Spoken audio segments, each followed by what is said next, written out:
السلام علیکم درنو دوستانو.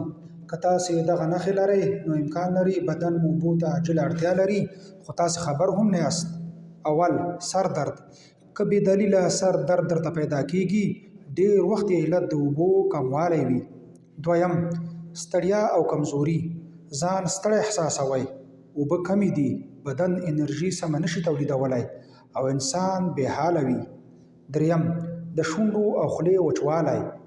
د شونډو او خولې وچوالی د بدن اوبو کموالي واضحه نښه ده. څلورم، د تشو میتیازو ژیړ رنګ. که تشې میتیازه مو تیاره ژیړ رنګه وي، بدن درته وایي مهرباني وکړه اوبه راکړه. پنځم، سر ګرځېدل. ناڅاپي سر ګرځېدل یا سترګو ته شیان تیاره ښکاره کېدل هم د اوبو کموالي له امله وي او د وینې فشار راټیټېږي. شپږم، د ډېرو خلکو قبضیت هم د اوبو د کموالي له امله وي.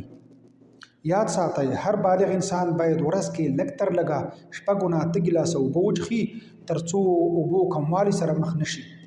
هیله ده د خلکو خبرولو په خاطر ویډیو د نورو ملګرو سره هم شریکه کړئ.